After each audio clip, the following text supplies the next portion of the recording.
In the history of the NBA, only 11 players have had what they call in sports a no-trade clause. This is basically where in said player's contract, it gives them the power to veto any trade they don't necessarily like. Now, this historically has been given out to 9 Hall of Famers, Carmelo Anthony, who we know will be in the Hall of Fame, and in 2022, Bradley Beal. Kobe Bryant is the only player that we really know of to use his trade clause to flex a trade he didn't really like. In 2007, the Lakers were trying to trade Kobe to Detroit after he publicly demanded a trade. And Kobe essentially said, bruh, that wasn't on my list, so no. Now, we obviously know how that played out. Kobe ended up playing the rest of his career with the Lakers, won 2 more NBA championships, and even when he had the leverage to dictate his own destiny, it made sense. Kobe signed that contract in 2004 directly after Shaq left, and from the time he signed that contract up until the time that he almost got traded, he was easily the most dominant player in the sport.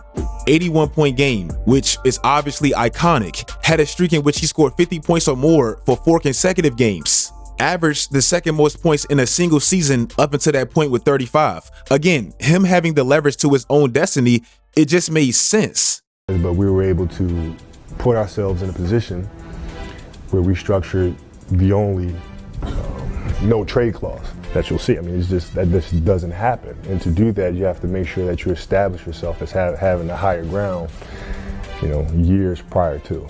Bradley Beal's? It literally never did, even at the time he got the contract, and definitely now. Directly after a down year in 2022, where the Wizards failed to move Bradley Beal, peak Bradley Beal, when his stock was at an all-time high. They waited, treated this man like he was prime Harden, and gave him the worst contract in sports with a damn no-trade clause. Now, why do I tell you all of this? Because that's the backstory as to what seems to be the worst situation in basketball, and also what looks like it's going to be one of the funniest aging quotes in recent NBA memory. Today's video is sponsored by DraftKings Sportsbook. The NFL playoffs, they're finally here. All the action will unfold right in front of our eyes this weekend. And DraftKings wants to make sure you get the most out of these playoffs, and they're back with an offer you really can't miss. They're offering all new customers $200 in bonus bets instantly after betting just $5. Yes, you heard that correctly. If you really want to have fun with these playoffs, try DraftKings Same Game Parlays, where you can combine multiple bets from the exact same playoff game for a shot at a much bigger payout. If you want to bet live, you can bet on in-process games with DraftKings right as they happen. If sports betting is not yet available in your state like mine, you can still join all the fun with DraftKings Daily Fantasy. Download the DraftKings Sportsbook app right now. New customers use my promo code Swishout, bet just $5 on any wager, and get $200 in bonus bets instantly. That's promo code Swishout, only at DraftKings Sportsbook. I mean, saying it respectfully, I don't know how teams are going to guard us. They absolutely are trying to trade Bradley Beal, but they're basically trying to make him feel unwelcome in Phoenix so that he will waive that no trade clause. In 2022, Devin Booker was actually 4th in the MVP voting. This was because Phoenix won a franchise-high 64 games, had the perfect role players to complement their high-usage players, and Devin Booker was the best player on that squad. Their season just happened to end in very embarrassing fashion against Luka. Kevin Durant, in that exact same playoffs, in a very different way, also got embarrassed, and Bradley Beal didn't even sniff the playoffs. The following season, Phoenix got a new, aggressive owner that loves spending his money, Matt Ishbia, and they went all in and grabbed Kevin Durant. Then, I guess on a mission to complete their all-in puzzle, they grabbed the worst contract in sports, Bradley Beal, and since, predictably so, they've been an absolute disaster. To answer Devin Booker's question, or how he put it, respectfully, I don't know how anybody's going to guard us. Well, respectfully for these 3 players, and we said it before they even got together, is this.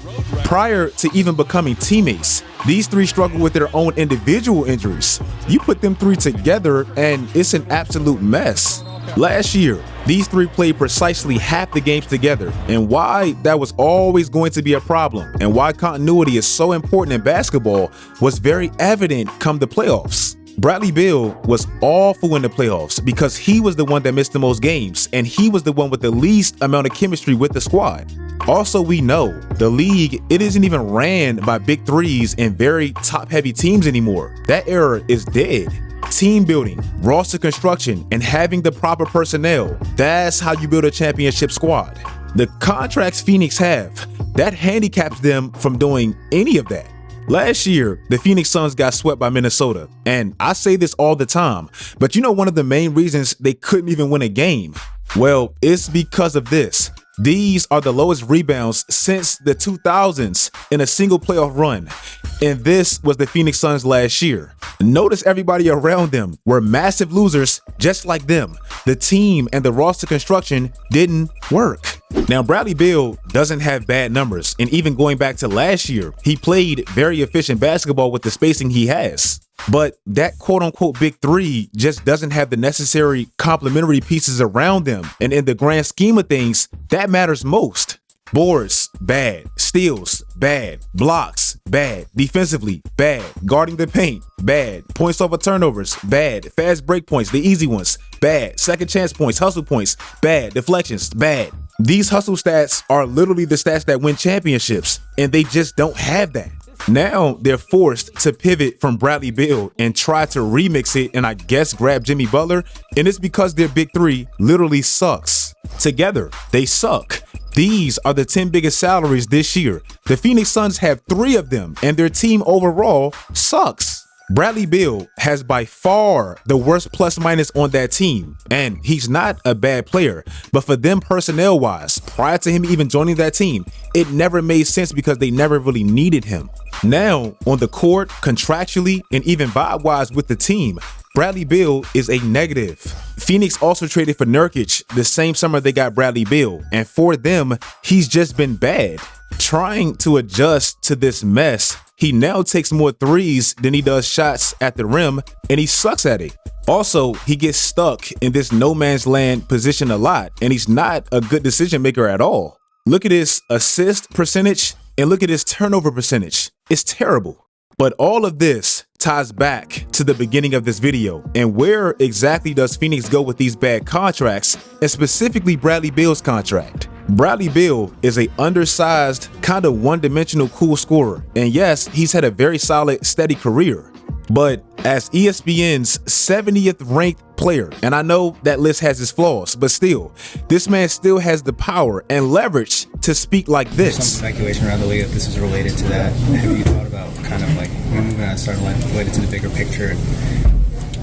If so, I need to be addressed because I hold the cards. So until I'm addressed and somebody says something different, then I'm gonna be a son. If you guys like this video, let me know in the comment section how exactly you feel about this Bradley Beal situation. It's the worst in the league to me, even worse than Miami, and I got a video about that coming soon. Follow my social media sites, turn on post notifications, do all that great stuff, guys, and until next time, as always, stay tuned.